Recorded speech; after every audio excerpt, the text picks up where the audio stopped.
ini saya akan membawakan materi tentang mental health. Kira-kira teman-teman di sini ada yang sudah tahu nggak? Sudah pastinya sudah familiar ya terkait dengan kata-kata mental health, kesehatan mental. Apalagi sekarang sudah banyak di sosial media yang membahas tentang kesehatan mental. Kira-kira menurut kalian itu kesehatan mental itu berkaitan dengan apa ya? Mungkin ada yang mau sharing gitu? Kira-kira apa nih?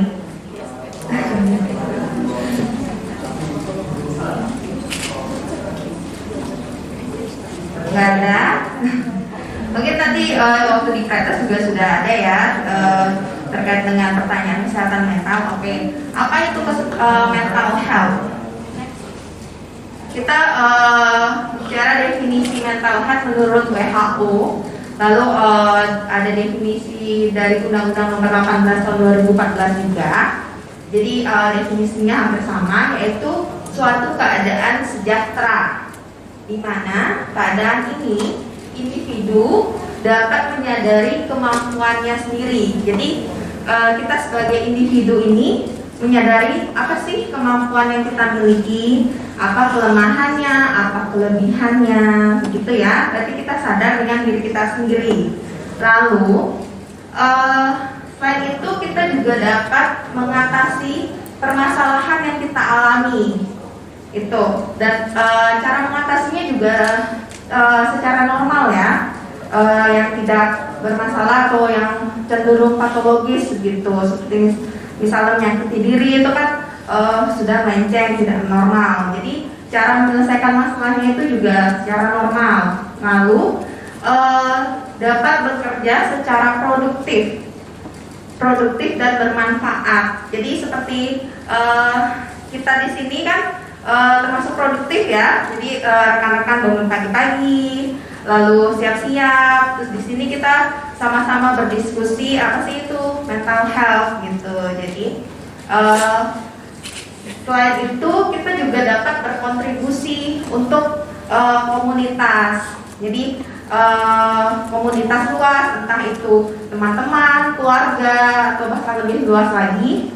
Nah itu teman-teman, kalau dari definisi mental health menurut WHO, jadi di mana suatu keadaan sejahtera, individu itu dapat menyadari kemampuannya, dapat aktif berkontribusi untuk komunitasnya.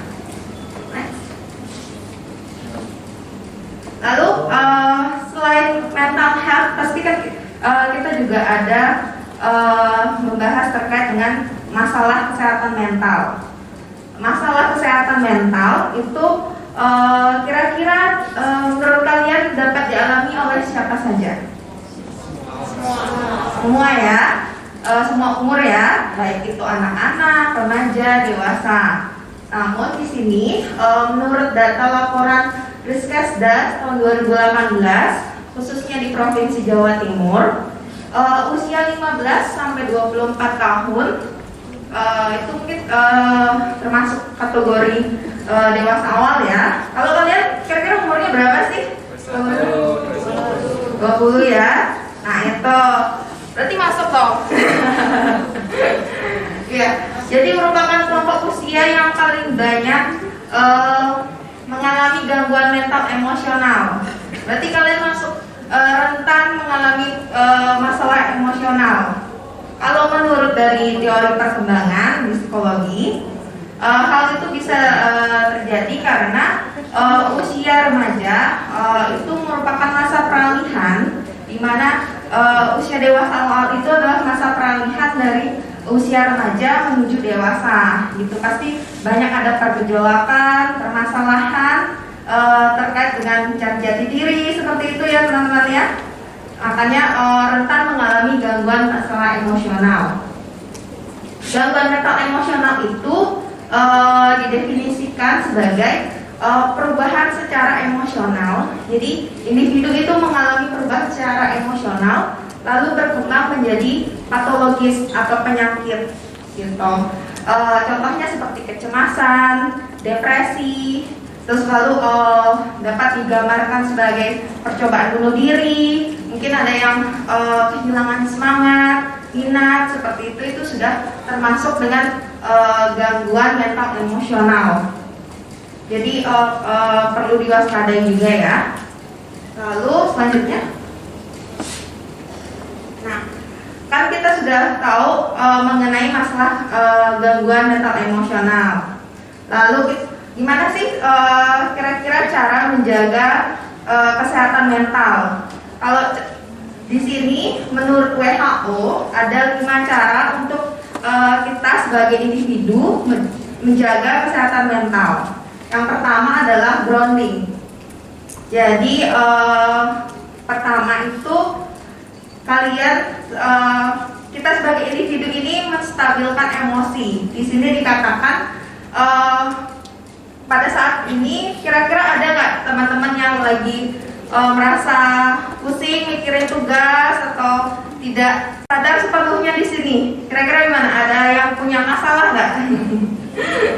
Karena kan rekan-rekan Sobi di sini tugasnya adalah untuk mendampingi ya, untuk mendampingi mahasiswa yang kira-kira memiliki masalah kesehatan mental. Tapi sebelum mendampingi, sebelum memberikan pertolongan, ya kita harus sehat secara mental dulu ya. Kita harus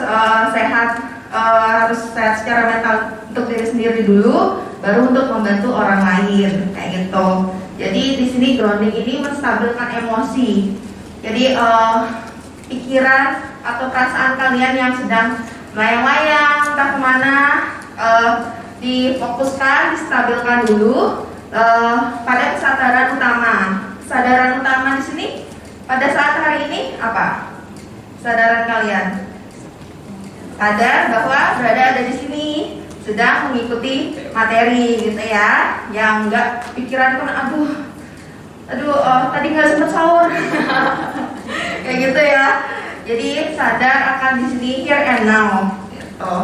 Lalu selanjutnya adalah unhooking. Di sini menurut WHO sendiri, jadi individu itu dapat melepaskan diri dari pikiran dan perasaannya yang cenderung negatif gitu. Jadi misalnya kalau kalian sedang mengalami perasaan atau pikiran yang negatif yang mengganggu, mungkin coba dilepaskan pelan-pelan. Tapi memang ini cukup sulit ya kayak gitu. Jadi mungkin selanjutnya ada acting on your values. Apa sih itu? Kita berpegang teguh pada nilai. Jadi kita sebagai individu, apalagi di Indonesia sendiri kan banyak nilai-nilai yang positif ya, seperti nilai agama, nilai budaya. Nah, kita harus bedakan mana nilai yang kita tuju, pastinya positif ya, mana nilai-nilai yang kita jauhi, dan pastinya negatif, seperti itu. Jadi kita mulai sekarang membedakan mana nilai-nilai yang sekiranya kita bisa pakai nih untuk prinsip dalam berperilaku sehari-hari kayak gitu. Jadi kira-kira bisa membedakan mana nilai yang buruk, mana nilai yang baik gitu. Lalu being kind. Oke. Siapa sih di sini yang nggak mau di-treat atau diberikan perlakuan baik oleh orang lain? Pasti semua mau ya. Nah, agar mendapat perlakuan baik dari orang lain, tentu saja kita juga harus berlaku baik ke orang lain. Karena kan berbuat baik itu konsepnya dua arah, dan manfaatnya juga pada diri sendiri dan pada orang lain juga gitu. Lalu yang terakhir adalah making room. Di sini kalau yang tadi unhooking agak cukup sulit ya untuk melepaskan pikiran dan perasaan yang negatif, itu gimana sih caranya? Nah, kalau masih belum bisa, kita bisa memberikan ruang nih untuk perasaan dan pikiran negatif tersebut. Jadi misalnya kalau kalian merasa sedih, ya sudah, validasi perasaan itu, jangan ditolak atau dilawan. Karena oke, aku hari ini sedang bersedih. Kira-kira apa ya yang membuat aku sedih? Kira-kira apa ya penyebabnya? lalu mencoba merefleksikan diri seperti itu. Jadi kalau kalian semakin melawan, semakin denial, oh nggak apa-apa, aku kuat kok, aku strong kayak gitu. Ya fighting gitu ya. Jadi kan nanti lama-lama dia akan menumpuk, lalu seperti bom waktu gitu ya, tiba-tiba meledak gitu. Jadi nggak apa-apa, kalian punya ruang, memberikan ruang pada pikiran dan perasaan yang sulit, tidak dilawan gitu ya. Oke, next. Nah, kan kita sudah tadi membicarakan bagaimana sih cara menjaga kesehatan mental pada diri sendiri. Lalu sekarang kapan sih kira-kira saatnya kita memerlukan bantuan profesional? Kira-kira menurut kalian kapan?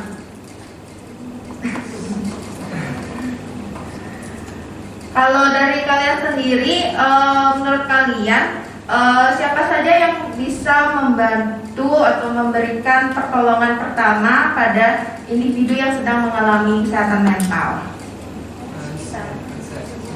Dan ya semuanya ya. Jadi seperti tadi Bu Iko bilang, kalau memberikan pertolongan pertama berupa pendampingan itu kita semua bisa, orang awam bisa, tidak mesti profesional. Jadi makanya terbentuk kan rekan-rekan Sobi ini, bagaimana caranya untuk mendampingi mahasiswa di setiap fakultas yang sedang mengalami masalah kesehatan mental itu bisa dibantu dengan kalian. Nah, kalau ke profesional kira-kira kapan? Kalau ke profesional, jadi bedanya itu pada saat memberikan penanganan ya. Jadi kalau sekiranya kalian nanti bertemu dengan mahasiswa atau rekan sejawat yang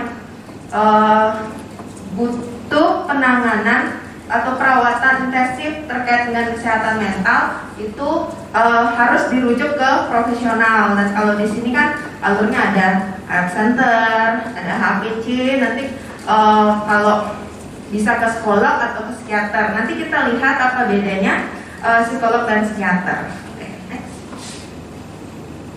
Nah ini, kira-kira dari kalian ada nggak yang tahu perbedaan psikolog dan psikiater?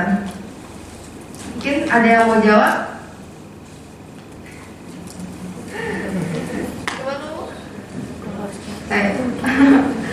Iya, apa-apa mau jawab?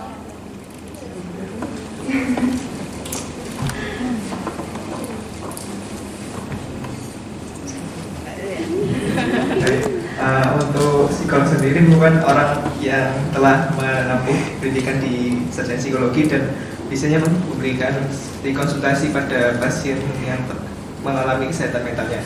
Untuk psikiater sendiri itu seorang yang telah menjadi dokter dan mengambil pada spesialis kesehatan jiwa dan biasanya memberikan tentang obat-obatan tentang untuk penyelesaian masalah kesehatan mental. Terima kasih. Oke, beri tepuk tangan untuk teman kalian. Oke, udah benar ya jawabannya ya. Jadi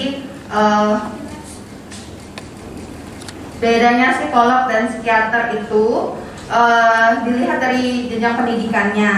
Pertama, kalau psikolog itu pasti menempuh pendidikan psikologi, jadi dari S1 psikologi, lalu S2-nya juga psikologi, dan terutama master profesi psikologi profesi. Nanti dilatih juga jadi psikolog. Dan dari penanganannya juga, kalau psikolog itu tidak menggunakan terapi obat, jadi lebih memberikan konseling, terapi seperti itu. Sedangkan psikiater, kalau di sini adalah tenaga medis yang mempelajari ilmu kedokteran umum. Jadi berawal dari kedokteran umum dulu, baru nanti menjurus ke spesialis psikiatri gitu ya. Dan biasanya psikiater ini juga memberikan diagnosis dan menggunakan terapi obat. Lalu apa sih kira-kira masalah kesehatan mental yang memerlukan terapi obat gitu kan? Nanti mungkin dalam kalian menjalankan tugas, ada beberapa kriteria nih. Oh, nih masalah yang bisa dikonsultasikan ke psikolog. Oh, ini masalah yang udah kayaknya harus perlu obat, perlu penanganan psikiater. Ini jadi permasalahan mental yang merupakan intervensi farmakoterapi atau obat seperti itu ya, antara lain adalah depresi, gangguan kecemasan, bipolar, skizofrenia, gangguan obsesif kompulsif, dan ADHD. Itu ya mungkin beberapa dari masalah kesehatan mental itu yang perlu kalian ingat. Kira-kira oh ini cocoknya dirujuk ke psikiater. Kalau untuk psikolog mungkin masalah-masalah yang bisa ditangani melalui terapi dan konseling dengan menggunakan pendekatan psikologi juga gitu, dan tidak menggunakan obat gitu. Mungkin segitu dulu materinya ya.